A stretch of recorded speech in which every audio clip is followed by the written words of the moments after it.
All right, everybody, welcome to the Atheist Experience. We are live. It is Sunday, May 22nd, 2016. I'm your host, Matt Dillahunty. Joining me this week, very special guests. This is why, so we don't always announce everything. You just have to tune in and watch to see what's going to happen, because I'm joined this week by the co-presidents of the Freedom from Religion Foundation, Laurie Gaylor and Dan Barker. Welcome very much. Thank you, Matt. And we have our studio audience on the other side of the fishbowl glass to cheer on. And it's packed out there, by the way. You guys are drawing quite the crowd this afternoon. So I thought we'd go ahead and start a little bit talking about what brought you to Texas and kind of what's going on in our state, even though we're reaching out to everybody around the world right now. We were invited to speak to secular groups here in Austin and also at San Antonio. Mm-hmm. And we basically are telling them why we do mess with Texas and why we're suing Governor Abbott, and have a long history of ending a lot of violations in Texas of the entanglements between church and state.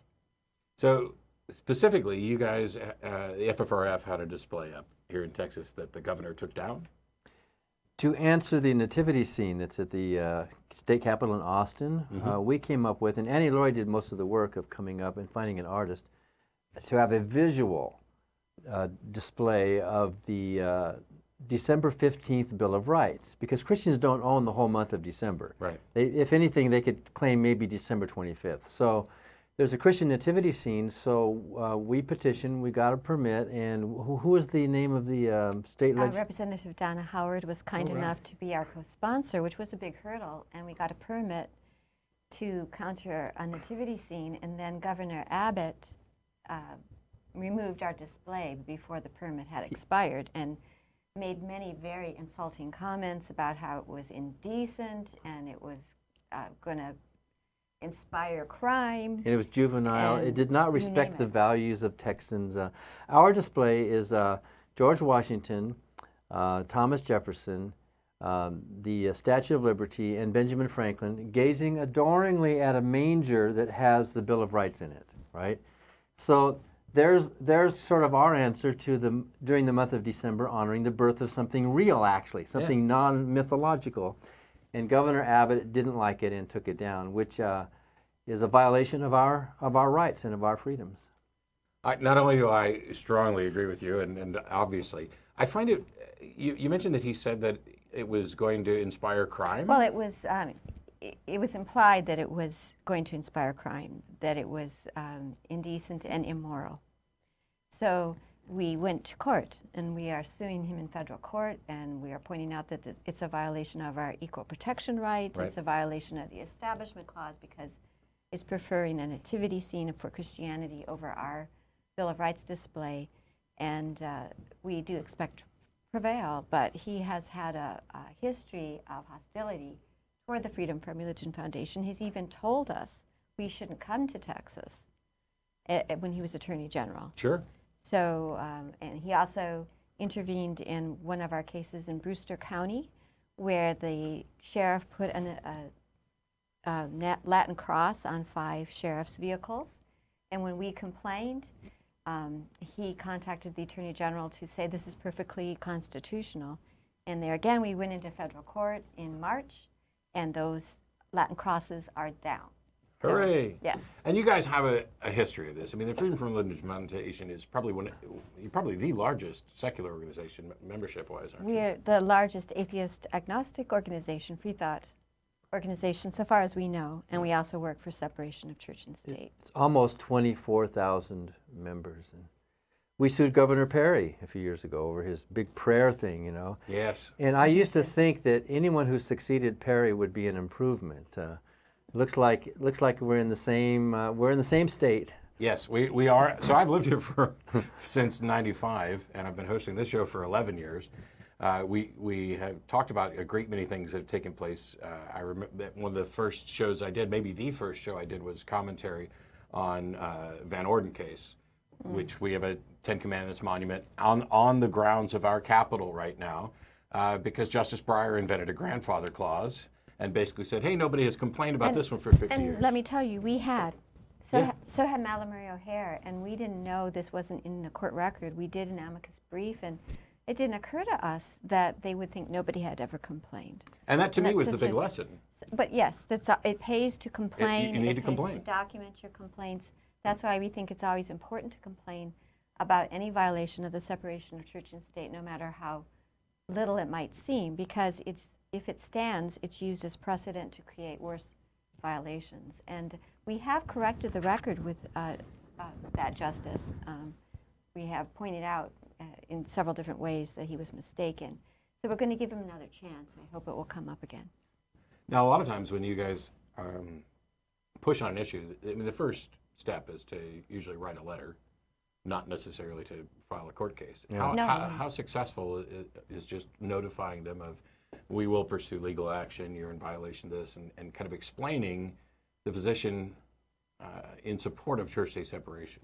Last year we had about 250 legal victories without going to court, just from writing a letter. We sent out more than 1,000 letters, but about 250 of them were solved without the hassle of going to court at all. So sometimes you can just cite the legal precedent. Sometimes the school district will say, we're going to take this all the way to the Supreme Court, and we have to point out, that's already been done. This issue's already been taken, and here's the decision, so you can't win this. So it does happen, and it's nice when it happens. I think the state of Texas, though, is a kind of job security for some of our attorneys, because we do a lot of work in this area. But we have had a lot of successes even this year in Texas, including getting a New Testament verse taken off of a police patch. Of course, we went to court to solve Brewster County. We've stopped Bible distribution. We stopped religious commencements in public schools. A variety of successes already this year. And we also had 5 court victories last year. We have many ongoing cases, about a dozen, but we won 5 solid victories last year, including removing a 10 Commandments monument, a 1-ton 10 Commandments monument from in front of a junior high school in Pennsylvania, where it had been for 50 years, and stopping kindergarten prayer that was really amounting to harassment of small children in Georgia. So we think these cases are very important, especially when they concern public school students, who are a captive audience. So let me play devil's advocate for a moment, or Christian's advocate, if we will. I'm a member of FFRF. I've been supporting you. I love the work you guys have done, even Dan's writing and your appearance together on Oprah, where you met. All of that is significant in how I got from being a fundamentalist Southern Baptist, going to be a preacher, to here. But let's pretend that I was still who I used to be. Why won't you guys just leave Christians alone? Why is it that you have to come in where you're not welcome and start preaching your atheism and taking away people's religion? Why can't you just live and let live? Well, the Freedom from Religion Foundation is not, as we've been accused a lot, roaming the country looking for things to complain about. We don't have to do that. It's people in the community. It's people in Austin. It's people in that Pennsylvania school who see the problem, who contact us. So we are always acting on behalf of local people who have direct contact and direct injury with these issues, who don't like the government taking sides or don't like their high school interfering with the religious views or non-religious views of the students and their families. So, and of course, we're not, we're not preaching atheism when we're complaining about little kindergarten and first graders being told that they had to pray every day and being told that their mother was a bad person because she didn't believe in God. And this is in a public school that all of our taxes go to pay toward. So it's the religionists who are doing the preaching, and they want the government to do their work for them and promote religion with tax dollars, and this is what we are opposing. We're not asking the government to promote atheism. Sometimes we are asking to be part of a public forum when the government has been unwise enough to create a public forum for nativity scenes at Christmas. But that's a little different. So apart from this current case where you're suing the governor of Texas, which, hooray, I remember at a National Day of Prayer when Perry was still governor, we were out doing our National Day of Reason kind of counter protest, and the governor comes walking by, and it was shortly after he had put out his book in support of the Boy Scouts, where he had just talked trash about atheists, and in just the worst ways and promoted that Christian nation thing, and he's a huge supporter of the Boy Scouts. And I basically followed him up the walkway trying to ask him if he would come on the show and explain how, as governor of the state of Texas, he is comfortable not only not fairly representing the atheist, free-thinking, agnostic, secular community, but actually talking trash about them in his book and ignoring it. And all that happened was his security looked at me in the go away or we're going to arrest you kind of face, and I let him walk off. There's no reason for them to engage on these issues publicly because they have the support of the majority. We're in a position where it seems like they can ignore the average person who would ask about these things. And your organization is constantly standing up for the average citizen out there who says, hey, I don't buy into this. And I think one of the big concerns is that people tend to think this is a matter of offense, as if, we're just offended by this. And it's not. It's about religious liberty. It's about a proper implementation of all of our religious freedoms. Yeah, I mean, being offended by religion and government, however, is still an important ingredient in proving that you've been injured because the government is taking sides on religion. And the government isn't supposed to have a religion. So it is pretty deeply offensive to me that my money all says, "In God we trust," and that the Pledge of Allegiance says, "Under God," and that I'm expected to show obeisance to someone else's religion. Or if I go to a city council meeting and they're praying at me, whether it's a deistic prayer or Christian prayer, that's deeply offensive to me as an atheist. So, I see what you're saying, that some people think offense is nothing, but it's an offense against my rights of conscience under the First Amendment as an American, just as it would be equally offensive to a Christian to have their government praying to Allah, or the money saying, "In Allah we trust," or Muhammad is his only prophet. So I think that is it's not offense in the sense of you said something about me that I don't like. It's an offense because we should have rights and they're being violated. Yes, when you walk into the courtroom and there's a big Ten Commandments monument there, you're walking in pretty much with the knowledge that you are a second-class citizen in your own country. You're being turned into an outsider. Oh, my feelings are hurt, you're making me cry. Yeah. It's in the law, there's this legal concept of injury. There's a legal offense that's happened, even if your feelings are irrelevant to it. So offense is important, and in fact, to stay in court sometimes you have to prove.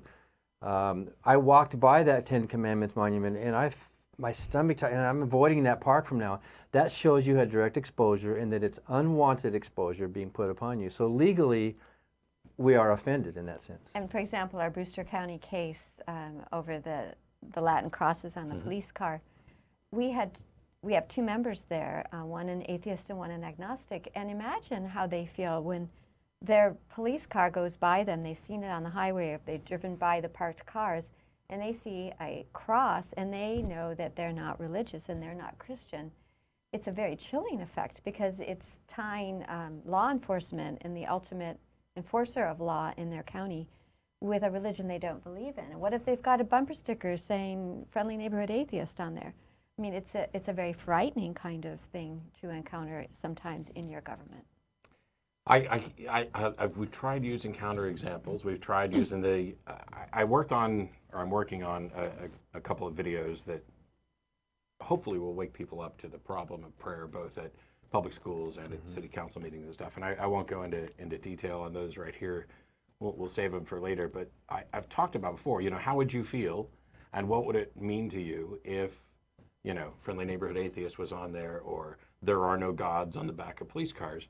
And when people called in to ask this, I would say I would object to those things just as much as I'm objecting to these others, because I'm not trying to enforce atheism. I'm trying to support proper secularism, a neutrality between religion and government. But of course, Jesus in the New Testament says, what is it? He says, "You're either with me or against me."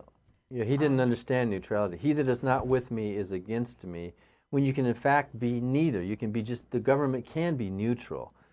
But many fundamentalists think that that they're the majority, and therefore the government is supposed to promote their views. And Benjamin Franklin made a comment that somebody who needed the government to promote their religious views was showing that their God or their religion was a very weak one. There's a lot of misunderstanding in the general public.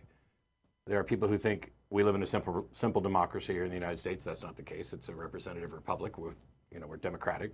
There are people who think that majority rule is the way things work. And that is the biggest myth. That, we have a constitution to protect the majority. We have a Bill of Rights to protect the minority from the tyranny of the majority and to protect individual liberties. So in addition to what's going on here with the governor, what other court cases is FFRF working on right now? Well, there's a big one that Dan's the plaintiff of. We just filed a lawsuit on the National Day of Prayer on May the 5th, which is the first Thursday of every May every year, challenging the chaplain of the U.S. House of Representatives for denying me an opportunity to deliver a secular invocation before Congress. My representative, Mark Pocan, has asked the chaplain, he's a Jesuit chaplain, to allow me, as he's allowed other people to come in, to open about twice a week. He has guest people come in. And he has refused. His attorney wrote a letter turning me down. He's put up all these roadblocks that he doesn't put up to anyone else. In fact, I met all of the roadblocks, and he's still saying no. And even Mark Pocan earlier this month gave him one last chance, saying, "Look, you're going to get sued over this." And the House chaplain was saying, "Well, okay, we can't have somebody who doesn't address a higher power give an invocation before Congress." So, but Dan submitted a draft, and what was that? Well, I did. I submitted a draft of my remarks, which he doesn't ask for, and he's never asked anyone to see their remarks, pointing out that... Didn't ask anybody else. Yeah, I don't think he's ever asked anyone else. But anyway, just to make it easier, to show that I'm not going to be some mad atheist coming into, all religion is bad. I submitted a draft of my remarks pointing out that in the United States of America, there is no higher power than we the people. Right. We have, we call our president Mr. President. We the people are the highest level of power in this government, and that even though I could not invoke a supernatural spirit, I can invoke the spirit of Thomas Jefferson and Thomas Paine and the founders who believed in, common sense was better than dogma. So that was the gist of what I wanted to say. And even after reading that and after hearing all of our arguments, the chaplain said no. So we're in court, and we're naming the Speaker of the House, Paul Ryan, because the Speaker of the House is over that office. The chaplain of the House and of the Senate have one codified duty. That's to deliver a prayer before each session of Congress. And we pay about $800,000 a year for him and his staff. They must be Roman Catholic staff, because there's a big picture of the Pope on the wall in the Capitol, to arrange these guest speakers, guest chaplains and that. So we're not challenging in this lawsuit the very existence of the chaplaincy, because we're trying to challenge my ability to participate in this office, right or wrong. So it was just filed, so it's a brand new lawsuit. Outstanding. So for people who are sitting out there we get email on occasion, "I'm the only atheist in my town." No, you're not. We do too. You are not. As a matter of fact, there's probably a group or an organization in your town that you don't know about. In some cases, there are many. At one time in Austin, I think, and maybe right now, I know there are several different secular organizations, but at one time in Austin, I think there were like 5 or 6 different atheist groups, and they weren't necessarily communicating. Some of them knew about others, some of them didn't. And all this with a live TV show on public access. So I will take some responsibility for not improving communication there, but we hear from people, "I'm the only atheist here," and I keep telling them, "No, you're not." But when every time they email us and say, "This is going on at my school, at my city council, what should I do?" Well, they can go to the Freedom from Religion Foundation and our website, ffrf.org. And the second link at the top is legal, and there's a drop down, and you just go down to the report a state church violation form. And if someone can be as complete as possible, because last year we got 5,000 inquiries, and you're wading through them, and if somebody's so vague and they don't respond, then we kind of have to put that as a cold inquiry. But we will do our best to help if the law allows it. If we can't help, our attorneys go to a lot of trouble to try to explain it. We also have a legal FAQ up at our website, so you can go kind of check out your violation first to see whether we've got something about it. And if someone wants to complain on their own, that's great. We can do a backup, but many times it involves children in schools, or they're afraid they'll lose their job, and we're very pleased to try to help somebody solve that violation. It's one of the reasons that we started the Freedom from Religion Foundation. So the first thing is that what they say may or may not be an actual violation. So we've got to make that determination. It may be a violation, but it may be something that we can't do anything about. Is more where that's apt to fall. Like, oh, there's so many things we can't do things about because of some bad decisions. But and sometimes people think it's a state church violation when it's a private entity. Right. We don't really get involved in workplace discrimination unless it's governmental. The one non-governmental violation we get involved in is violations of the Civil Rights Act, which is when, for example, there's a church bulletin discount. If you go to a restaurant and they say 20% off with your church bulletin, that is illegal under the Civil Rights Act. And we will go to bat on that one. But there are a multitude of violations we do act on. Or maybe it doesn't rise to the level. Maybe it's one Christmas carol in the entire holiday program, which they can complain about, but legally we wouldn't complain about one. But if more than half... Once in a while, if it's bad enough. If it's a bad enough song, Like okay. we had a second grader, and they were supposed to sing a song that was, I'm going to sing when the Lord says sing.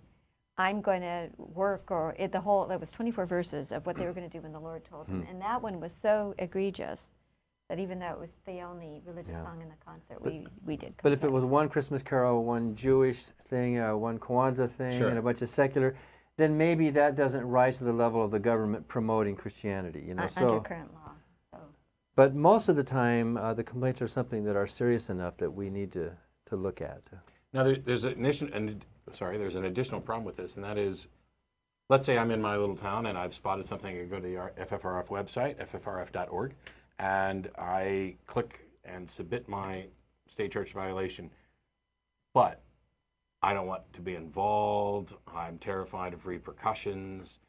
We keep everything confidential. But if someone fills it out, I mean, I think you have to fill out at least a name and an email for us to deal with you, because otherwise it's too vague. And we might have questions, and we need to verify things. And we don't want to have egg on our face because we write a letter and it turns out that the allegations are unfounded. So nobody has to ever worry that their confidentiality is going to be breached by FFRF. We never involve complainant unless in very rare circumstances they ask us to. Mm. So that confidentiality is assured. Well, apart from Dan's case and the what's going on with the governor, you have so many irons and so many fires right now, and you've got a crack legal team, and you're in Madison? Madison, Wisconsin. Yeah. Are there any other, apart from suing the federal government, the chaplaincy for the is it the House? Yeah, the House okay. chaplain. What else is coming up for FFRF? Well, we're going to be at the Reason Rally, which is a lot of work. Look for our table and booth, and Dan and I are going to have 4 minutes up there at the rally. And after that, well, right now I've been spending a lot wire money to Bangladesh bloggers who are on a hit list. And a year ago in February, Avajit Roy, who is an American citizen born in Bangladesh, and his wife, Vanya, were attacked in daylight on the streets of Dhaka going to a book fair, and he was macheted to death by 3 men, and she was in critical condition but survived. And she will be speaking at the Reason Rally and at our convention in October in Pittsburgh. But there's a hit list of 300 people, and we are working with, there's been 6 bloggers, including Avajit Roy, hacked to death in public in daylight on the streets since last February, and 2 gay advocates and a professor. And so we are working with, at this point, 7 people who have been condemned to death by the radical, it's mostly the Islamic State. Mm-hmm. Al-Qaeda has, I think, taken credit for one hacking. And these are mostly people working with Taslima Nasrin, who is the Bangladesh author that was first told she had to leave. She was going to be killed in Bangladesh. Right. She's a very forthright atheist. And these people, they send pictures, and they've been on the streets protesting with her picture there and writing on Facebook or writing public blogs. And they're not mostly professional bloggers. They're students, they're biochemists, engineer, journalists, but they have been publicly identified now as atheists, and they're blasphemers. And so we're very concerned about the situation there in Bangladesh and in some other countries. So FFRF created a charity called Non-Belief Relief, and we have promised stipends of $5,000 to these particular bloggers, and we're trying very hard to get the money wired. And let me tell you, it isn't as easy as you think to wire money to Bangladesh, and about 4 of them have got their money, and we're working with the others. So they can get out of the country. So they can get out of the country. And so that's one of our And one thing, I suppose, if you're on a hit list and they're willing to hack you to pieces on the street in broad daylight, just getting the money is only one obstacle to actually getting out. Right. Well, they need to get visas. They need, I mean, their whole life is being upended. But these are people who have been in contact with Taslima and are ready to move. Is there anything the State Department can do? Well, we haven't actually contacted the State Department yet, because mostly they have to get their own visa. They're not coming to the United States, if they were. But I think there's different things we can't talk about that are in the works that Taslima Nasrin is working. But I think it's it's just a horrible situation, and every atheist or agnostic in this country should be thinking about the fate of people in Bangladesh and Egypt in some cases, Malaysia, where you can be jailed or put to death for apostasy for saying you're an atheist, and we need to help these people. Yeah, it's now I'll say this, because this comes up quite often in a number of other contexts as well. Hey, there are people dying merely for being atheists. They said they're an atheist, and they're in this other country, Bangladesh and wherever else, and they're dying. Do we really have to worry about, these little minor violations? Yes. Yeah, because we absolutely have to. Because if you don't, that's where you can end up. That's where we're heading. We're heading to a theocracy, or Bangladesh is actually a democracy, but the theocrats and imams are running the show, and everybody's afraid of them. And that's, Ruth Hermance Green, the author of Born Again Skeptic's Guide to the Bible, said very well, there was a time when religion ruled the world. It is known as the Dark Ages, and we don't want to go back there, and we want the Enlightenment to reach into Bangladesh and other places. And if we can't actually get the Enlightenment to reach into Bangladesh, then I am with you in thinking that we have a duty to help people who are enlightened escape from Bangladesh and other places. When I think about Bangladesh, all I can think about is like the concert for Bangladesh and all this. And I had this view where, okay, there's, these Islamic states have taken over these areas, and there's some areas that are worse than others. And just Bangladesh is one that never entered my mind as, this sort of oppressive. And yet we have, 6 since last February? It's a very weak government right now, and there hasn't been any prosecution. And poor Taslima Nasrin is a woman without a country. And the fact they can go out in broad daylight without any fear of the police and that. So. And they're following the people have similar stories where they're being followed by trios of men who look like radical Islamists, and they're being contacted at their workplace. Some of them have moved to different places, but they can't shake them, and they're being tailed by people who want to murder them. So Non-Belief Relief is a bona fide charity that people can contribute to via the Freedom from Religion Foundation. There's a drop-down at our donate site, and we would be very pleased to have support for this program. And we're also using Non-Belief Relief as a way to challenge the fact that the government doesn't make religious charities and churches file a tax return called the Form 990. Right. All other 501c3 groups, such as the Freedom from Religion Foundation, have to do this. And ours. And your group, yes. But lo and behold, churches don't have to. And so it's transparency and accountability. You're showing the public where your money comes from and where it goes. Churches don't have to do that. And so Non-Belief Relief is not filing a Form 990 this year. We're going to fill it out, we're going to put it up on our website, and we're going to wait for the IRS to go after us, and then we're going to challenge this inequity. And we think churches should have to account for their wealth, and this is what brought us the tragedy of Reverend Jim Jones, that he could amass this fortune and all these foster children and all these guns, and leave the country, nobody else, and that was 1978, nobody else would have been able to do what Jim Jones did that Right. led to the Guyana massacre. It was because there was no public accountability. So we have two things going on. We're doing good with non-belief relief, and we're also hoping to challenge this legal inequity. So we're going to get to callers here in a couple minutes. There's one last thing I wanted to touch on. My wife and I went camping this weekend, and she hurt her knee and couldn't be here today. And that's kind of sad because you and your mother actually started the Freedom from Religion Foundation and were also instrumental in pushing forward on women's rights issues. And the two of you were great inspirations to Beth, and so she that's says sweet. hi. But I mentioned kind of briefly your background story of meeting on Oprah, and I thought maybe you could kind of run through that real quick just so people get a better idea of who we're talking about, not just some organization, but a couple that's been doing this for 30 plus years now. FFRF was started regionally by my mother and me in '76 and went national in 1978. And we met Dan in 1984. And it was on that Oprah show, AM Chicago. They had been on Oprah's show in Baltimore before that, and Oprah used the video of her Baltimore show to audition for Chicago, which helped her to get the Chicago show. So Oprah invited Ann and Annie Lloyd to come on to do a show about atheism. And then they asked, the producers asked, do you know anyone else with a story? They wanted somebody who had always been religious because my mother and I had never been religious. And so my mother actually suggested Dan.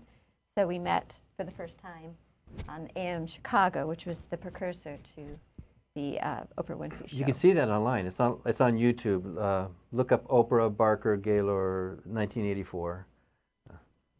Yeah, I was, so 1984, and I was in high school in a Southern Baptist church, probably singing songs that you wrote. Maybe. You wrote some musicals that were used in churches, or Yeah, most of it was children, but you might have sung some of those. well, looking back, it all seems kind of childish to me. So it may have been the case, but I've always been impressed with the Freedom from Religion Foundation and what you two and your mother specifically have done, because I think when most people talk about atheism, talk about secularism in the United States, they have an image that I don't think remotely maps to the history of the FFRF and what you two have done. They seem to, there certainly are some who just would look at you as, oh, these are the antagonists who are just submitting lawsuits out. But as we've already talked about, you're representing real people. You're supporting a proper implementation of the Bill of Rights to guarantee religious freedom to all of us. And I see things changing. Certainly the nuns, the NONE nuns, are the most rapidly increasing religious identity in the United States. You are making headway on a number of lawsuits, but we've had lawsuits go poorly as well. And there's always the difficult decision of which lawsuit you're going to take, which fight you're going to actually go for, whether or not the court is positioned correctly. And now we're in a place where the Supreme Court is essentially split. We got 4 and 4. Yeah, but this is a great opportunity because Scalia can be replaced with at least a normal justice. We would hope. Depending on how the election goes, this is a great opportunity, even though Obama is being stymied in his attempt to appoint Garland. Yeah, I think. But that 5-4 will go our direction, depending on the results of the election. And so it's terribly important that the secular population, we have a theme, I'm secular and I vote. Right. That you get out and vote. And most non-believers are registered voters, according to our survey of our own members. 97% of our members are registered voters, but they're not exactly being courted by politicians. Right. And so we're in this position. We've got one Supreme Court vacancy to fill. My wife has, I guess, posted on Facebook now, every time there's any discussion about who to vote for, the only thing, she's the Supreme Court. Only Right. she puts a lot of expletives in front of Well, it. she's This is right. the only thing that matters. She's But you've absolutely also right. got the notorious RBG, Ruth Bader Ginsburg, and she's 90-ish. No, I thought she was 80. I should know this. I thought she was 83. Okay. She's, We had- yes. She's getting up there. Right. And so we don't just have this one vacancy to fill. We have to look at what may Right. be changing in the courts. I mean, because Oh, yeah. Scalia 8 was a years. surprise. Yeah. And I hope that Ruth lives to be 493 and stays on the court all that time. But practically speaking, we know that that type thing's not going to happen. And so we have to look at the future of the court, not just this one vacancy that we've got right now. This is an essential election. It's terribly important. And I said that this is the best of times to be a free thinker because there's never been more of us. But it's been the worst of times for the last, 8, 10 years to be in the courts. When The legacy. when O'Connor rotated off the court. Right. And it was not great before then, but then we've had a 5-4 block against us. It's 6 members of the Supreme Court being Roman Catholic, and 5 of them being ultra-conservative, including Scalia. Which is bizarre, because we didn't have a Catholic president until Kennedy. Right. Yeah. And there was a general disdain against Catholics in the country. Yeah, the weird kind of unions that they make, because it's, the Catholics and Protestants will fight until there's a unified reason. Right. And then it's, Christians and Jews will fight, and then all of a sudden you get the Judeo-Christian label as if that's a real thing, and there's no such thing. And it's not. And yet you've got an abundance of Catholics on the court. And somebody wasn't counting heads or wasn't even thinking about things like that. But yeah, it is kind of bizarre how our culture's changed a great deal since It's the John F. secret Kennedy. Illuminati scheme to get Catholics on the Supreme Court or something. Who knows? We're going to take calls. If you can find your earbuds that have the left one in there, I'll go ahead and put Jarin on the air. Thanks for waiting. Am I on? Yeah, you're on the air. I'd like to say that it's an honor to be on, and that you are the reason that I'm an aspiring anti-apologist, I guess. All right. Well, see, I noticed on your call screening thing, and thank you, by the way, that you're about to debate a Pentecostal preacher, and you couldn't have possibly picked a better week to call in for advice, as while I've done some debates and you guys have watched, I don't know anybody currently active in debating the movement who's done as many debates as Dan has. So you have a great panel to ask your question. Well, yeah, maybe it's God. I don't know. So I guess this guy is my uncle, and I've known him my entire life, and his name is, well, I guess I won't get to that. But anyway, I'm really nervous about this, and I've been sweating bricks. I've never debated seriously. I've only done like little informal discussions here and there, and I'm just terrified. And so since, you're a role model of mine, and I thought maybe you could give me some tips, other than just going to the Infidels website or anything. Is it a public debate in front of an audience? Not really. It's more of just a formal debate because he's trying to get through to me in his own words, I guess. But what's the format? Will you be in a public setting, or was this email or letters, or what's the debate? No, he wants to go to lunch and then have a formal debate there just between us. Oh, I see. So you're going to have a discussion. There won't be a moderator and a clock ticking and a judge. No, okay. Nothing like that. So, I mean, I can understand why to you it feels like a formal debate, and I'm not trying to disparage it, but if you're going to go out to lunch and talk and there's not a moderator and a time clock, you're probably not having a formal debate, but it doesn't make it any less important. No. I just meant whenever I said that it's going to have certain rules and certain we're going to have to pontificate to a certain extent, I guess, if that, but sure, whatever the thing is. So what's making you nervous? I guess the fact that I've been raised to feel like my atheism is a bad thing, so that whenever I have discussions with religious people, I feel really bad. I mean, it makes me feel like I'm doing something wrong. And so another thing is I've never really done this with somebody like a preacher. I've only done this with just religious people that aren't higher up in the chain of command, I guess. Well, preachers don't necessarily know more than anyone else. In my experience, preachers are probably some of the least educated people that you would want to debate. They know how to preach a sermon. They know how to make you feel bad. They know how to use rhetoric. But when it comes to actual facts, do a little bit of homework. You'll know more than this preacher does on a lot of topics if you'll just look into some of the Bible or some of the philosophy or some of the reasoning. What's the topic? Yeah, fair enough. Is there a specific topic, or is it just a general? I think it's pretty general, just the existence of God and See, my talking points that I've prepared is, I guess, the story of Mithra, the origin of the Jesus myth, and can't think of the name. What the Noah's Ark, Gilgamesh, the whatever that's called. Yeah, Whatever Gilgamesh that's based on. epic. And then the Iron Chariots is So really for me what's my your starting goal? point. What's your goal in this? Because on my Patreon project, Atheist Debates, I put up some kind of pointer videos, and there's a couple of suggestions that I had for people. Number one, figure out what your goal is. Are you trying to change his mind about the facts of his religion? Are you trying to change his mind about who you are? Are you obviously in this case you're not speaking to an audience, but I think you'll find that some of the things that might be making you nervous might be that you haven't actually figured out why it is that you're doing this. Are you defending yourself? Are you trying to repair a relationship? Are you trying to change his mind? I think it's definitely defense because I was invited. I'm not the one that invoked this. I mean, what it brought it all about was I have a Facebook account, and I like to post things like quotes from Aaron Ra, quotes from Richard Dawkins, Sam Harris, the big guys, including you. And a friend requested me out of the blue one day, and then he commented on a picture of mine where I was talking about how climate change is destroying the planet, and he said, "Well, don't you think that it's just a natural cycle that God created? So why worry about it?" And that really got to me because to me, I feel like that's just a band-aid of scientific ignorance. And so whenever you say that, whenever there is a real answer that science can go out and find, then you're just avoiding the problem altogether. You're just sticking a Band-Aid on it, and you're just saying God did it. And so that really got to me.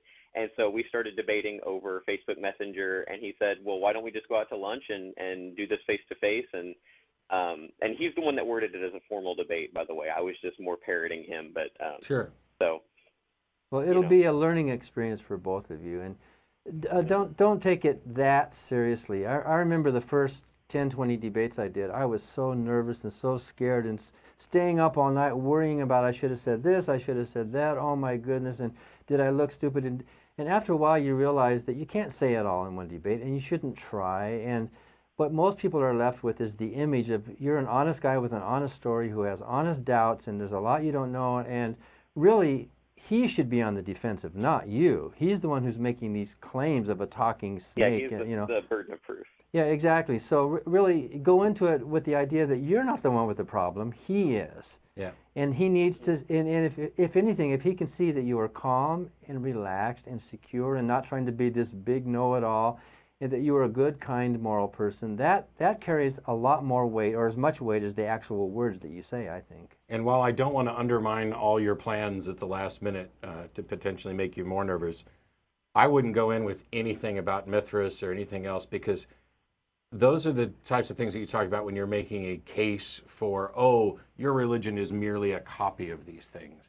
And what you're doing is you are inadvertently shifting the burden of proof onto yourself. Because let's say I'm a Christian, as I used to be, and you come to me and you start talking about how, oh, it's just a copy of all these other things.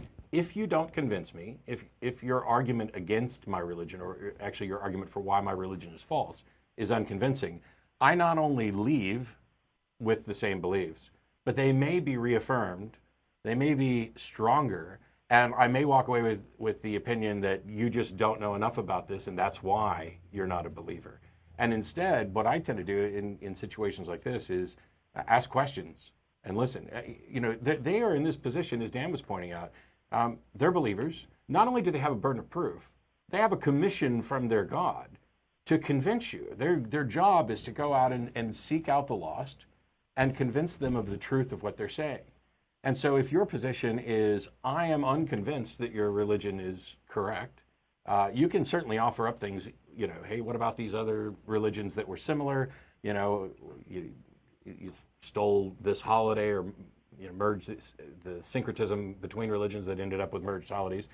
But if your whole position is to force him to make his case, not only is he bound to do it as a sincere believer, but he's the one who set up this debate in the first place.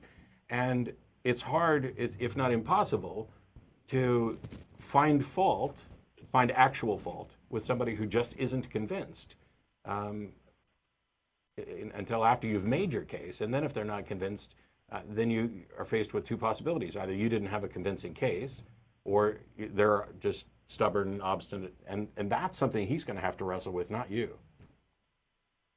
And I think that that's a brilliant point, and I had not even thought about that. So, I mean, I guess what I take from that is instead of going into it like this is a courtroom scenario where I'm trying to, I guess, to prove the other person wrong, you know, or make a case, you know, just kind of play it like tennis and just kind of hit, you know, all of his points, or just ask questions and make sure to keep the burden of proof situated where it belongs, you know.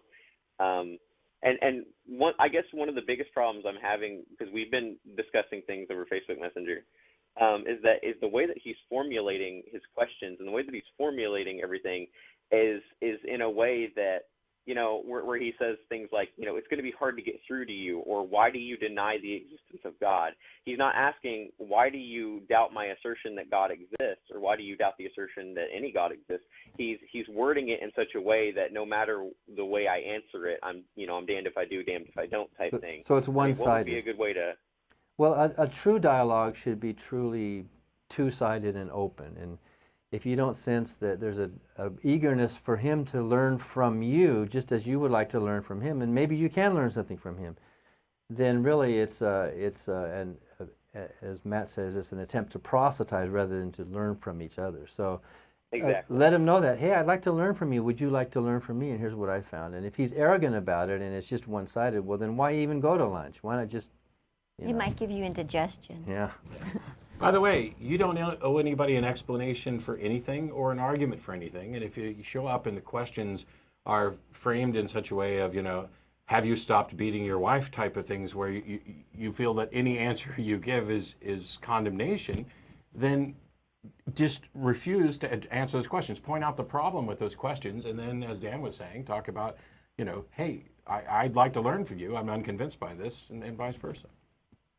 That's brilliant, and I'm telling you, like, I completely feel better about this. I'm more nervous just to be on the show for the first time at this point. Well, by the way, great. if it turns out to be a disaster, you were at lunch with a family member. If they actually care about you, this isn't your only opportunity to discuss this with them, and nobody else heard it. And if they're a terrible individual, they're going to go away and talk trash to you to the rest of the family, whether you did well or did poorly, if they're actually a terrible person. And if they're a decent person, then they're not going to do that, no matter how it goes. So there's not, of all the things to be worried about, I think dealing with family members can be difficult and can add stress to the situation. On the other hand, if you look at it, I think you'll find that it maybe isn't necessarily a stress inducing. It shouldn't be inducing as much stress as it might be. I mean, I can't tell you how much that makes me feel better. And I think in a way, I kind of knew everything that you guys have told me. I don't know. I guess I just haven't been able to put my thoughts together correctly, because I've been really stressed. And I think part of it is that, you know, I don't know. I'm just stressed, you know, that because it is a family member, he's closer to me, and I've known this guy my whole life, that maybe something could go wrong, or maybe he's never going to want to talk to me again. However, I don't think that's what's going to happen. I mean, it's just that your mind plays tricks on you. And he's your uncle, right? But yes. Let me finish with this. My uncle was a medical missionary and the most spiritually wise person in our family. He was the only person with college education. I didn't have a lot of interactions with him, you know, as I was in my teenage years, because he was off in, you know, Thailand and wherever else. He was a medical doctor. Shortly after I started doing the TV show, and I wasn't out to my family yet. I don't know how I thought that was going to happen. Hey, I'm doing a TV show, but I'm not going to tell my family just yet. He found me and called me. And when the phone rang and I figured out it was him, I was like, wow, why is he calling? And he said, hey, I was Googling my name and I found yours. And I went, and panic set in, and it was stress. And I was like, here we go. This is it. Because this is going to be the big challenge. Here's the most spiritually wise person I know. He's family. This is my test. If there is a God, this is going to be it. I'm just going to be, you know, stonewalled. And I shit you not, first thing out of his mouth, Pascal's wager. And I just went, oh, okay, this is not going to be that big of a deal. Oh yeah. Because there's plenty of really brilliant people who believe really not brilliant things for bad reasons, and they're not, terrible people. I don't, religious people aren't stupid, even if the things they believe might be stupid. Let me also add that the same thing happened with my mom and dad, and I respected my dad a lot, and he and I were conversing back and forth for a while when he was surprised that I became an atheist, and we had some theological disagreements. After a while, though, he threw in the towel. Mom and Dad both became atheists, which really surprised me. I wasn't trying to convert my parents, of all things. So you never know what you might say, and I think it's when your uncle sees your attitude, your humility to knowledge, and your willingness to learn, and when he sees that you're a good person, when he sees all of that, that resonates, and you'll keep the door open to a real dialogue, and who knows what might happen. He may not become an atheist, but at least you have a chance to talk. And we can't know, but if you had set out to convert your parents, things might have gone very differently. You don't know, because there's a resistance that can be stronger if it seems that you're under attack than if you're just talking with people. Well, and deconvert, not convert. Either way, Yes, deconvert. Anyway, Jarin, I appreciate the call. Good luck with your uncle, and feel free, give us a call, or you can email us at tv@atheist-community.org and let us know how it went, and maybe if you have follow-up conversations. All right. Thank you very much. Thanks. As a reminder, after the show's over, we get together and go to dinner. They'll put the address up at the bottom of the screen there. It'll be Threadgills. It's way down at the bottom right there, 6416 North Lamar, which, as I say every week, it's just right down over there. You take a left, you go up about a mile or so, and it's right on your left. But that's if you're starting from the building, which I have to remind people, if you're in Austin, you're welcome to come down to the show. There's actually, I don't know, maybe 30 people over there in that tiny little fishbowl room. There's glass separating us to keep the riffraff away from the celebrities in this room. But you can come down and watch the show live. We're live pretty much every Sunday from 4:30 till around 6 p.m. And then we do the dinner afterwards. But I don't know if anybody had anything to add or go on. No, that's going. Okay, we've got. Oops, that one's on the handset. But I'm gonna take it. I'm gonna steal it away. Hey Emma, are you there? Yeah. Hey. Hey, thanks for waiting. You're live with Matt and Laurie Gaylor and Dan Barker. Oh, hi. It's really good to be on the show. And you're calling from Liverpool? I am, yeah. Wow. I've got much of a Scouse accent, but it's just really good to be on the show. I say you've been a great inspiration to me, sort of helping me come out of religion after sort of 20 odd years. And my question really is, dealing with the aftermath of coming out. Sort of about 18 months ago, I decided, I'm atheist. I came out as an atheist about 2.5 months ago, and I'm now dealing with the aftermath of people sort of animosity, or they see me as a project to bring me back to the arms of Jesus. And it's just kind of how you deal with that. I'm also having difficulty at work. I look after two boys of Christian parents, and there's times when the boys ask questions about Noah's Ark, and I'll sort of say, well, some people believe this, and Jesus and God, and other people believe something else, and to sort of let them make their own mind up. But I was recently told that they didn't want me pushing my atheist nonsense on their children. And it just makes it sort of really difficult at work. You might actually be in one of the more difficult positions. I mean, we hear from people who've, lost their entire social circle, their family and stuff like that, but you're in a position where you've identified as an atheist to your family members. Some of them are looking at you as a project, and you work in childcare where you're being asked questions about religious issues from the kids, and the parents don't want you to answer them in a certain way. So you have probably more individual specific issues to address than I could have imagined for a single call. How do you feel about all this to start with? Are you doing okay? God, it's a bit stressful. I mean, you're kind of dealing with it's like my own regrets too. I was a Christian for sort of 26, 27 years, and now I'm thinking, how the hell was I so stupid to have believed that nonsense? But I mean, I was 14 when I became a Christian, and that's a kind of a mixed thing. There's the relief of I'm not sort of living under all that. You can't do this and you can't do that, and you should think like this, and you should feel bad that some man 2,000 years ago died for things that, but yeah, it's quite difficult. There's that relief, and there's also the kind of regrets, and then there's all this. Most of my, family, a lot of my family members, and sort of most of my local friends.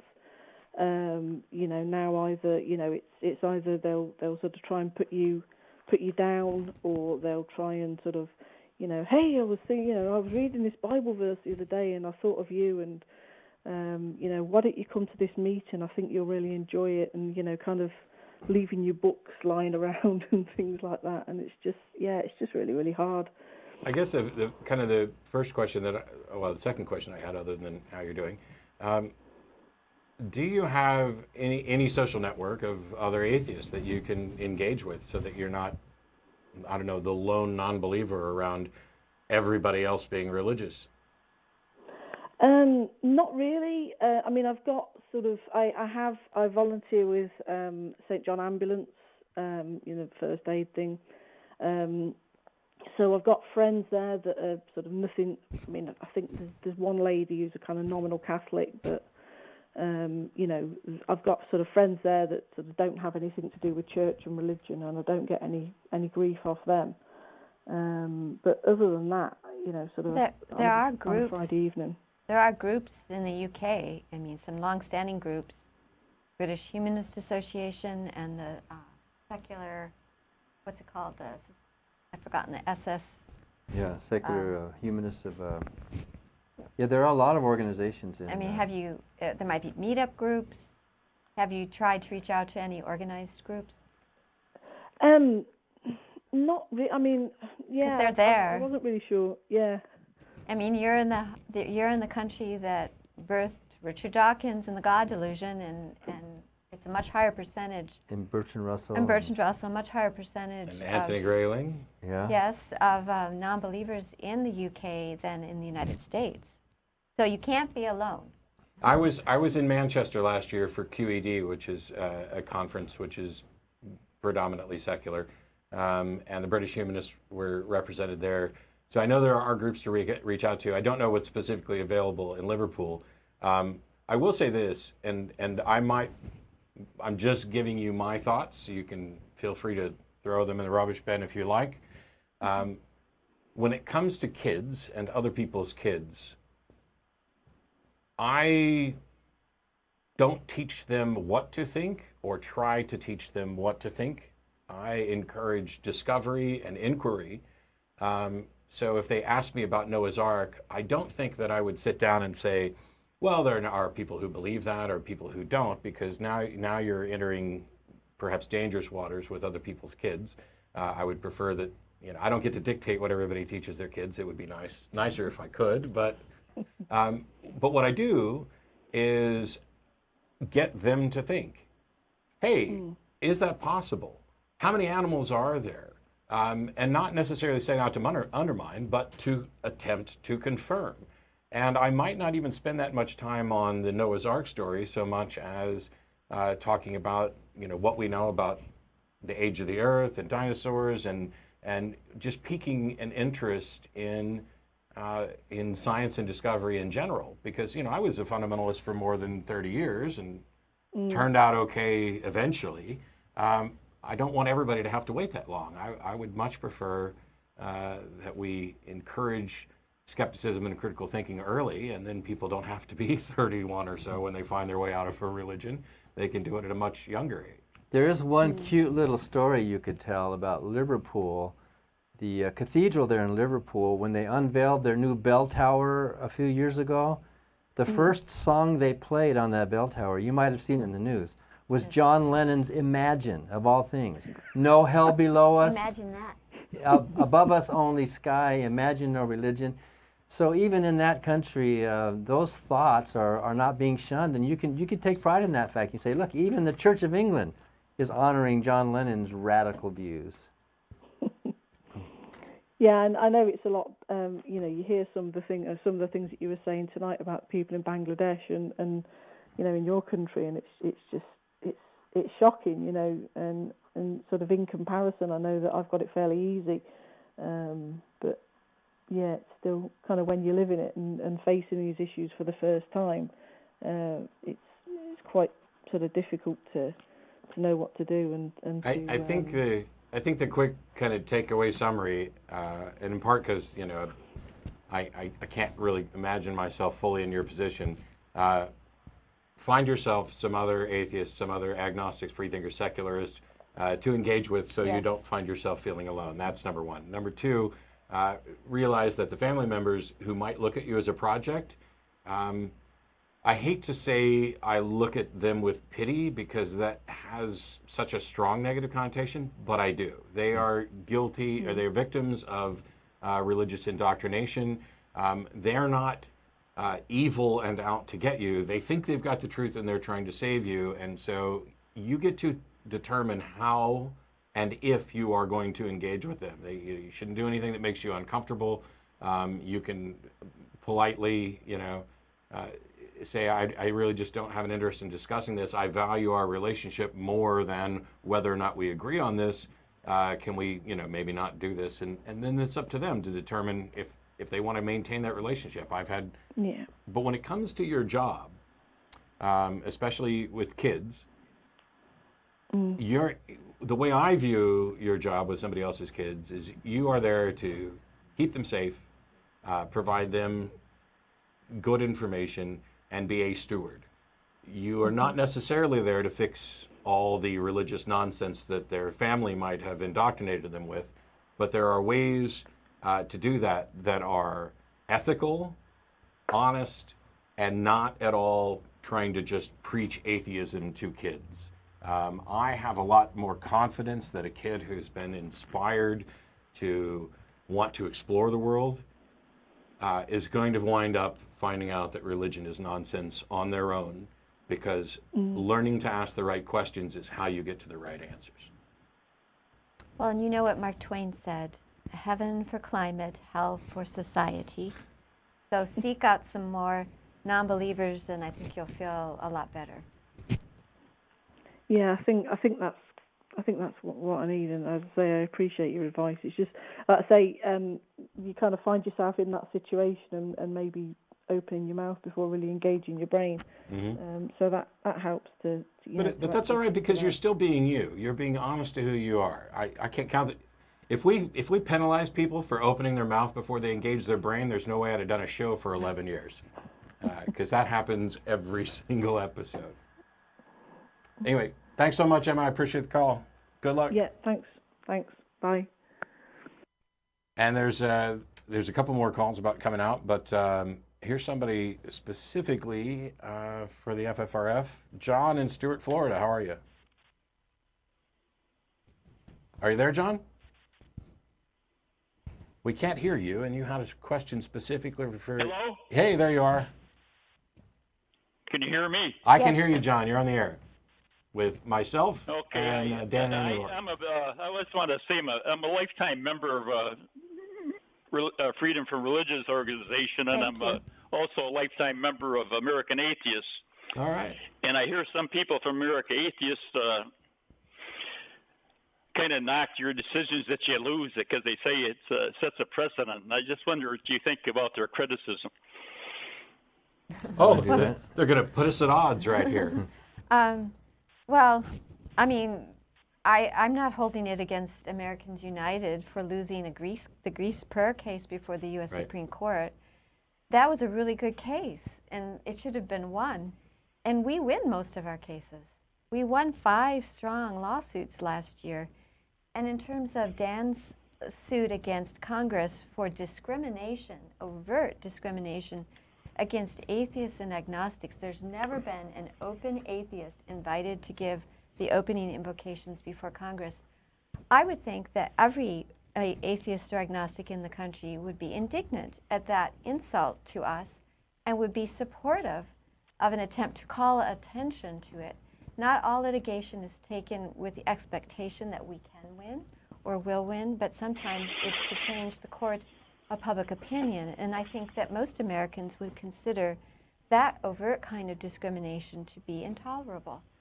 So, all of the cases that the Freedom from Religion Foundation has brought should have been won under the Establishment Clause. But we do win most of our cases, and we're very proud of our history. And I should point out that the cases that we have lost, most of them were lost not on the merits of the case. Most of them were lost on standing, where Yes. we even gained strong victories in the court that agreed with us on the merits, but then the appeals court overturned it by saying we didn't have the standing to sue. So it wasn't like we actually lost the argument, although we did lose the case. And I will chime And in. of course, we're taking so many more cases Right. than American Atheists. I mean, our batting average, you're going to Yeah. win some, lose some. I'm both a member of the Freedom from Religion Foundation and a board member for American Atheists, and I'm speaking as neither right now. This is a complicated landscape. We have a Bill of Rights. We have some really good decisions from the courts protecting religious freedom, and there are still violations. Now, there are, on any given day, thousands of potential lawsuits that you could begin on behalf of church-state separation. There's one aspect to consider is, are we doing the right thing? Are we pushing forward? Are we complaining inappropriately? And the separate issue is, are we likely to win, or are we taking a risk of setting bad precedent? And the second one is about strategy. And it's not always easy to determine what the right answer to that is, because I've been surprised, very surprised, by some court rulings that went against us when it seemed obvious. And I've also been surprised by court decisions that were for us when I really wasn't sure that we were going to get there. Nobody can as yet accurately predict the future on these things. And unless there is, I do know, for example, there's an individual who won't be named, who we talked about years ago on the show, who is incredibly litigious and not particularly savvy.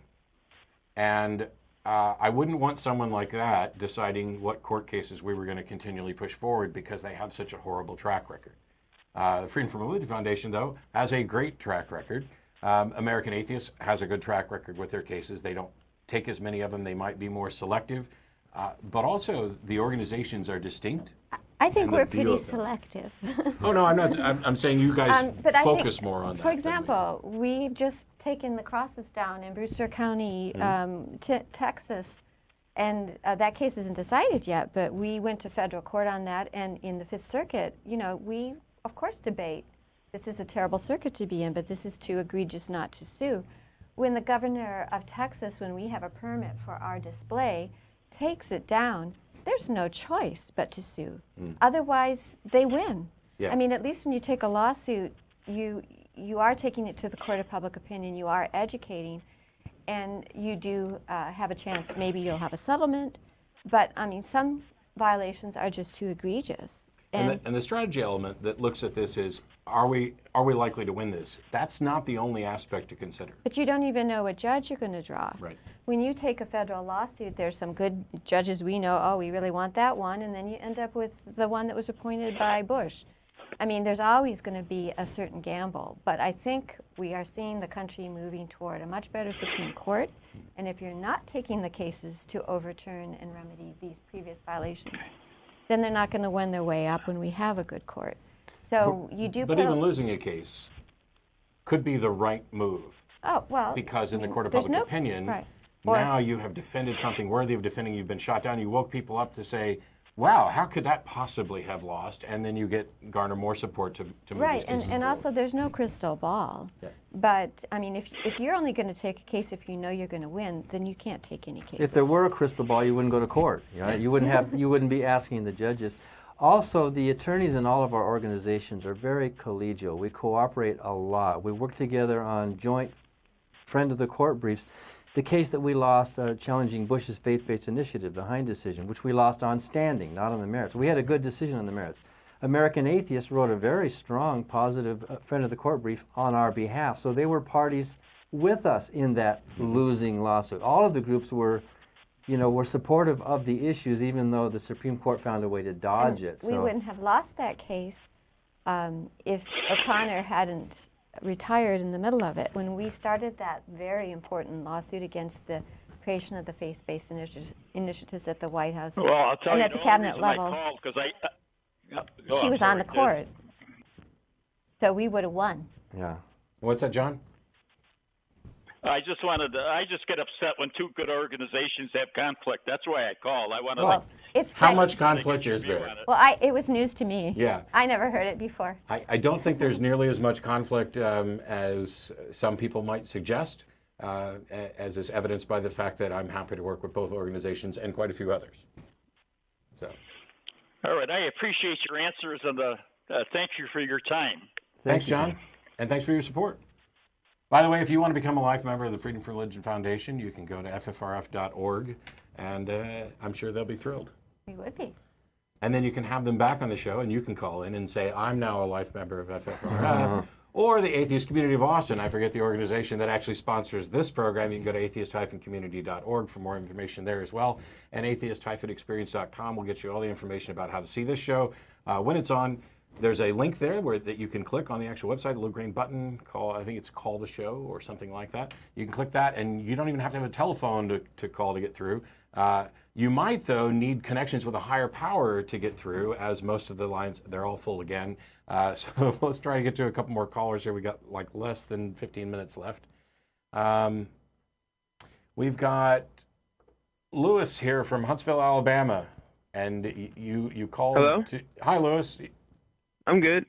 You called to make a case for a real man named Jesus. Yeah, I'm pretty sure he existed. I mean, I think we have probable cause with historians. There's some historical facts about Jesus, and two, he's one of the most recognized figures in all history. So I'm pretty sure that he exists. Yeah. Let me pause for half a second, just so that we know that we're not talking about just some random guy. You're talking about the Jesus that is represented in the Bible. Yeah. Okay. So first of all, I don't know the positions of everybody sitting here on whether or not Jesus existed. Do you think Jesus existed? There may have been a Yeshua the Christ, just like there was a Judas the Christ, there was a Theudas the Christ, there was an Egyptian Jew Messiah. There were a whole bunch of first century BC and AD self-proclaimed Messiahs. So there might have been a Jesus the Christ, but as your question was asking, is that person the same as the New Testament Jesus? And almost all historians will tell you that the Jesus of history is not the same as the Jesus of the New Testament. A good parallel would be to ask whether Paul Bunyan existed. There are stories about Paul Bunyan written decades later. We don't know if there was a real Paul Bunyan. It wouldn't matter if there was or there wasn't. It was a story that may have been true. The important thing is that the Jesus of the New Testament, that caricature, did not exist. It might have been based on a real person, but the miracle-working person and the contradictory nature of the story and the resurrecting Jesus, that Jesus did not exist. So are you able to defend the important aspects? So not just that there was somebody named this, but... Well, yeah, that's the whole basis of Christianity, is believing in the life of Jesus and his resurrection. Lewis, so I'm talking about yes. The important things about Jesus, potentially a virgin birth, the performance of miracles, and then the crucifixion, resurrection, and bodily ascension. Yes. Those are the things you think you can actually defend? Yes. How? Well, I emailed you guys earlier, and I have like a little gripe with the show because you tend to use the word faith in the wrong context.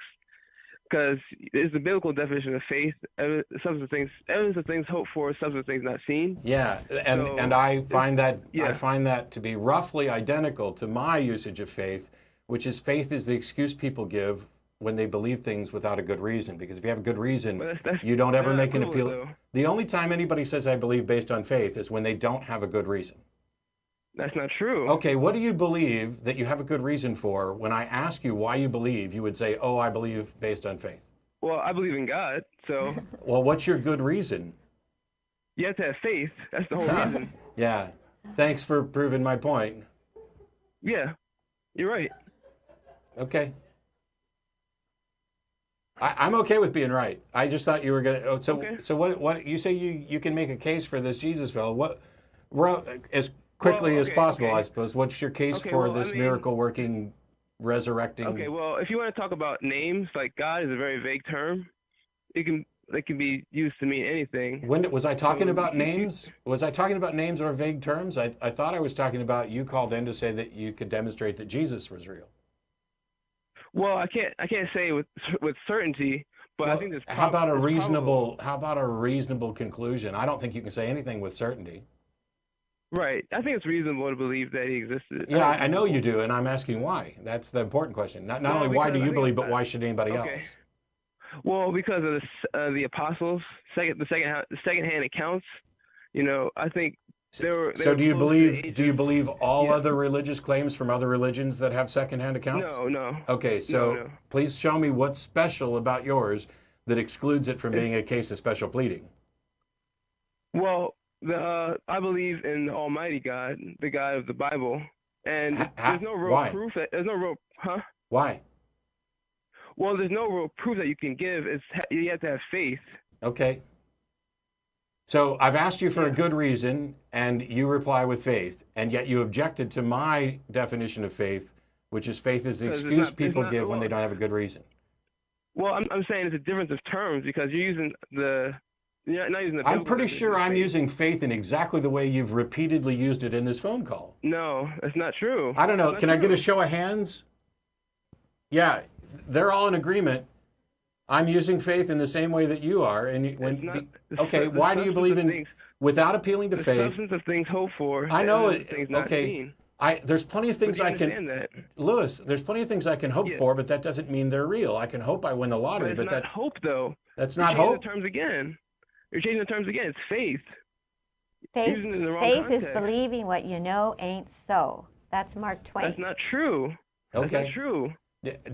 So without appealing to faith, what is your good reason for believing in God? You're using faith in the wrong context. Then listen to me, Lewis. If you say I'm using faith in the wrong context, then let's stop using the word altogether.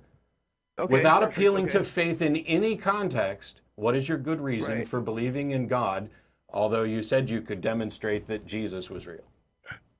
Okay, well, I think God exists because I exist. Okay, not a good reason. Bye. I'm not going to subject my distinguished guests to the typical weak, probably fake caller crap that occasionally happens on the show. I believe God exists because I exist.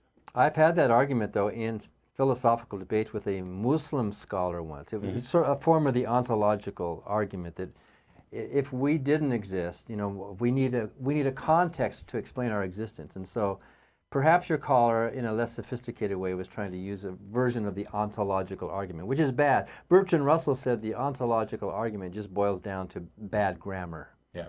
And while Russell and I once made a mistake about the ontological argument, and actually somebody called and asked us about the ontological argument, and we defended, I don't know, the anthropic principle or something. Misheard, whatever.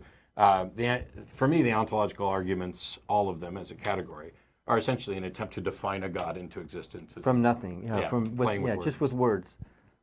All right, we've got Violet on line 2. Thanks for waiting. Me? Is this Violet? I hear you. Yes. Oh, awesome. Okay, how much time do we have? Oh, a few minutes. What's up? Okay. First, as someone who works at a hospital, I want to say I hope your wife heals. So, good luck. Oh, she's mostly just sore from all the exercise and from slipping on rocks and hurting her knee. So it's not anything worthy of a hospital trip. But thank you. Or faith healing. Okay. Yeah. I will lay on hands when I get home. I agree. So I want to say I've heard you talk about gender a little bit, like in your morality video, Matt, and like you said, it's important that we get past some things and talk about other important things like gender. And I've heard you reference Dan Savage, so I'm glad to see you have some knowledge about this a little bit, or you've looked it up. And so I want to as transsexual who has talked to other cisgender people, I want to encourage other people to be able to talk about sex and gender because we all have it. We are all a part of this, communication, not just transsexuals. Absolutely. And it always irks me a little bit going on more religious that I have transsexuals. I have a channel that I talk to transsexuals and things, and so I get to talk to a lot of people, and some of them are religious, and some of them indicate to me that without religion, they wouldn't be here, indicating that. And I work with a lot of suicide people, by the way, but they would not be alive if it wasn't for religion, and it always bothers me. And I've heard you say, like, it bothers you when people talk about it would be better for them not to be here. And so one of the things I always ask them is, do you, insert names, still need to have God to continue to live? And if so, I generally try to convince them to go get help, because that's not a healthy thing. Yeah, there are people, and we've heard this idea expressed many, many times. And I always hate to actually give this piece of advice, but I have to be ethical. If somebody's actually convinced that without their belief in a deity, they would just end their life, then I want them to keep believing and keep going to whatever church they're going to until such time as they can find good reasons to want to continue to live. Yeah, I've had that dilemma thinking about that and trying to figure that out. I want to get to more of the meat, though. I want to talk a little bit about, I heard some terms lately and I've read some stuff. And so, I want to sort of get out there that blue is not for girls just as much as pink is. It used to be the exact opposite, by the way. Exactly. I know. I think Macy's, a little you read the less thing than and they 100 years describe it. ago. A little less than 100 years ago. Exactly. Yeah. Uh-huh. Which is, Yeah, I wear a lot of well, pink, and I'll wear whatever color. I don't really care. But yeah, it was interesting. There's a lot of things that people don't know because we have relatively short lives and even shorter memories. We don't really know, a lot of people don't realize that what we identify as Republican and Democrat were pretty much flipped a century ago on many issues. They don't realize that the "In God We Trust" stuff came in 1954 and 1956 as a response to the godless communists. They don't really realize that at the end of the 19th century, Colonel Ingersoll is speaking at the Republican National Convention and debating ministers in the newspaper, that there was, public discourse on religion then. We get a lot of this, and even little things like pink and blue that used to be reversed, it just becomes, this is the way it is. And by the way, it's not like there's only little boys and little girls. Yeah. Something that we had mentioned very early in the show was about how the Constitution and things was supposed to protect the rights of the few from the rights of the many, or from the many, I should say. And right now, I think a lot of the many for so long has been the religious right. Mm-hmm. And so one of the things with Obama and protecting trans people like myself to try and be equal with everyone else, they say that we should be protected under sex, and I think that's great. I wish they would put gender in there as well, yeah. But I mean, contemplating about pink is for boys and blue is for girls. Is there such a thing as gender? And sometimes I wonder about that. And I can say my personal experience, and I wonder if sometimes gender is something that's sort of socially constructed, or if that's some way that we're sort of defining something that we all kind of recognize to some extent, and maybe it's maybe societal. And in the book I'm reading lately about trans rights, they had suggested that there could be people who are, and I love this term, gender atheists. And I thought, oh my gosh, I never heard that before. Oh, I don't like the term, but I understand why people would like the term. I get what they're trying to do, and I love playing with language. I love, on occasion, beating up on prescriptivists who think that there's only one way to language, which I know that sentence right there just irritated the crap out of most of them. When it gets to issues of gender, we are trying to do a better job. We as human beings are trying to do a better job of coming up with a language that best describes what we're talking about, and we're not there yet. We're not there yet because it takes a lot of time for some things to change. And because when we talk about gender, it's not just sex and gender. There's gender identity, there's gender expression. These two things are distinct, and they're both distinct from sex in the sense of genetic sex. And we also get fuzzy with the labels, like genetic sex. I think probably the best way to do it would be male, female as genetic sex, and man, woman as gender. But this idea of gender is, in fact, a social construct. And so when you have people who are gender nonconformists, there's a little bit of a catch-22 there, because in the act of standing in opposition to standardized views about gender, you're also accepting them. If you are a trans woman, you are rejecting the gender that society would have normatively assigned to you and adopting a different gender.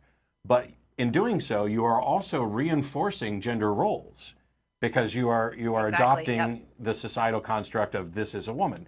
And there are people out there who don't fit into either category and do so not just I'm going to be ambiguous, but I'm strongly opposed to the idea, the social construct of gender, so I'm going to be as gender nonconformist as possible.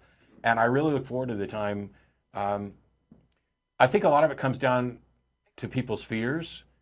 And really at the individual level, it's like a fear of, I'm at a party, I find somebody attractive, I would like to approach them and perhaps start a discussion with them. But what if their naughty bits aren't what I expect them to be? And I think that we can actually get past that. I agree. I want to get to one more quick point and then I'll let you go. Okay. So we've been talking a lot about like taking people to court and rights and things. And so I wanted to pose the question, will humanity ever recognize enough human rights? And I personally lean towards no, but I just wanted to throw that out there because I think it's a good question. I don't know. I mean, I'll let Amy Laurie chime in. Will who? Humanity ever recognize humanity. enough human Well, rights? I would like to just make maybe a more practical answer and say that we all need to get behind the Equality Act, which will put gender and orientation into the Civil Rights Act. I mean, we have this ironic situation where the Supreme Court has approved marriage equality, but the LGBTQT or whatever community does not have protections in many, many parts of the country. I mean, if you live in a very liberal area like Madison, Wisconsin, you might, and probably Austin, I don't know. Austin, pretty liberal. Mexico City, we let the governor live here because that's where they built his house. Otherwise, I think we'd throw him out. And some states also have very liberal, progressive protections for civil rights. But it shouldn't matter where you live or what state you live in. Right. Everybody has human rights, and this should not be dependent on where you live. So I think it's terribly important that Congress enact the Equality Act, which has been supported by Obama. But of course, we have a terrible Congress right now. But another reason to get concerned about who wins the election. All right, thank you guys so much. I want to say thank you, Matt, and I know you won't be there at the Reason rally. I hope to see Aaron because he's one of the reasons why I don't feel inferior to people anymore. But he'll be hard to miss. Thank you so much. Were you going to say something? No, I was just going to. Aaron will be hard to miss. He looks a lot like the Undertaker from the 80s, 90s era Undertaker. But all right, thanks for the call, Violet. I appreciate it. We are almost completely out of time, and we just got Atheist. So for fun, before we go to dinner, I'm going to go ahead and is this Merkle Paul? Yeah. Hey, you're on the air with Laurie Gaylor, Dan Barker, and myself, Matt Dillahunty. We have like a minute or so left on the show, but you were one of the only theists who called, so I thought I'd at least give you a chance to say why you called. All right, good answer. Somebody took him off air. I apologize. Oh, I'm out there? You're on now. Oh, okay. Yeah, I just wanted to discuss a theory that I discovered that I realized called the quadrant model. And kind of the basis of the theory is that it describes that reality isn't structured in an arbitrary, irregular manner. That there's a pattern underlying reality that's seen everywhere. And you could argue that this is the proof of intelligent design. How? But it's basically what it's demonstrating is that there is an order, there is a structure seen everywhere, and it's not a coincidence. It's not random, and it shows that there's a harmony. Hey, Paul. Underlying reality. That's what I wanted to discuss. Because we're completely out of time. Let me just. Okay. I don't necessarily agree with any of that, but for the sake of argument, let's say that we all agree that there is some underlying pattern order, and we have somehow determined that it couldn't just be coincidence or the way that the way things were. How do you get from that to therefore an intelligent being intentionally designed this foundational pattern, and that being still exists and cares about us? Yeah, you don't necessarily jump to that conclusion. You could if you wanted. I agree. That would be up to you. Yeah. You can't get to there from here. I apologize, but that's where we're going to have to leave it. Feel free to call back next week or another time, or you can email tv@atheist-community.org. I want to thank Laurie Gaylor and Dan Barker for coming down and being guests here. You can find out more about the Freedom from Religion Foundation at ffrf.org and support the lawsuits they're doing and their support for Bangladeshi atheist bloggers who are being slaughtered almost wholesale. And so while we have this privileged position of sitting here talking on a TV show and talking about rights, there are people who are fighting for their life and losing, and we have an obligation, I think, to do what we can to help them stop losing that battle and bring sanity back to the world. We'll see you next week. Bye-bye.